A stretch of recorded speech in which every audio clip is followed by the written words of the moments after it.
So the aim of our art bag project over the 2 years that it has run is to engage a large number of people in a simple creative activity that they then have the opportunity to hand back to the hospice for it to become part of an exhibition.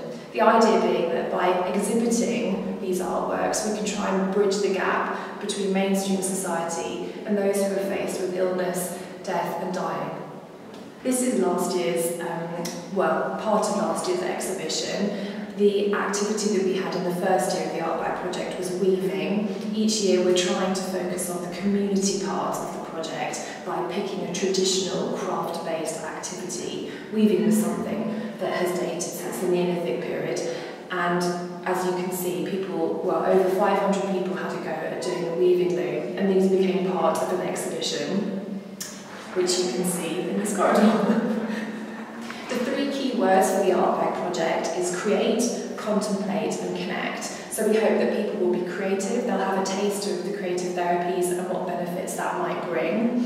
They can also connect with other people through the exhibiting, but also maybe being part of a group and having a go, completing an art bag with others. And also we hope it brings a way to facilitate someone to contemplate, to think and have time to just maybe ruminate on thoughts that come while they're making. So the Art Bag project this year obviously has been carving a space and time for yourself. So we've had, I would say including the school project, maybe about 500 people engaging in it this year again. And I suppose it's one of those things where people can either do it in a group or they can take it home. But it's quite a blank canvas actually having a piece of soap, like a bar of soap, and some people have found it quite hard.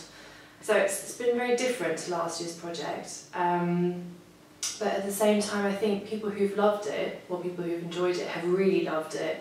It's a bit like Marmite this year, love it or hate it. And those who've loved it have kind of come with us on the whole journey. So yeah, we've had a couple of people who've done the whole process. They've done an art bag at home, done their sculpture, been part of the planning of the film, looking at all the soaps that have been made, helping come up with a narrative and how it relates to the hospice. And then they've also been part of making the film and been involved in that process. So for some it's been a really long journey, kind of from the beginning, from just a simple bar of soap, all the way to like a beautiful animation film.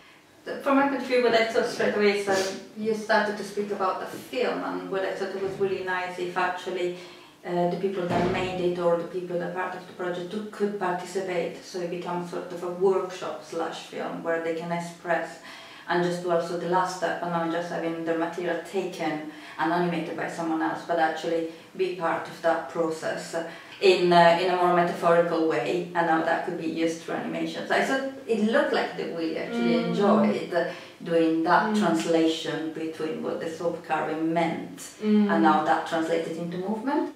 If you start to see soap moving, you forget. If it's done well, like it is now, you're going to forget how it's made, and to actually see the hands and give you back that tactile element and that and remind you actually of the making of it. I would like to see the animation. Do you? Same. Fun. So earlier this year we went to Grove Road School in Tring and brought all our soaps to do some soap carving as part of this year's art bag project. The idea being that we can try and help the children at the school to gain a better understanding of the hospice, and also to have a bit more awareness of using creative outlets and creative therapies and how they can help a child to express their emotions, and also as a way of being mindful and to help them have time for themselves. The theme being this year to carve out a space and time for yourself. So this is the class that we worked with when we visited Grove Road School, and as you can see, some of them are doing their soap carving, and some of the soaps became part of the animation film, but others maybe just took their soaps home and spoke to their parents about the hospice and being creative and how potentially it helped them and could help them in the future with their general well-being. We always wanted this project to kind of unite as many people as possible, get people involved in the hospice. Somehow capturing how many people have been involved kind of highlights how strong the community is, kind of and how that links to hospice, you know, the community and the number of people, and also the number of people, like the illness effects and death effects. It you know, it involves all of us. Yeah. Oh gosh, it's really... Been helping with the animation workshop. It's been really good fun. I've never done animation before, but we've been working as a team, and we've had a good laugh. And it's been nice to meet new people, make new friends, and just to do something creative and something out of the house is a real treat. Float straight. Without that as well, with a funny colour on it, you know. This one. Like Oh, that. print. Oh, yes, it is. Oh, that's lovely. So you could have, in January after Christmas, I got a phone call from this really nice lady called Annalie, and all of a sudden she said she'd received my soap and she was from the Hospice of St Francis, and it was actually part of a project that she was creating and devising to help explain to people their journey.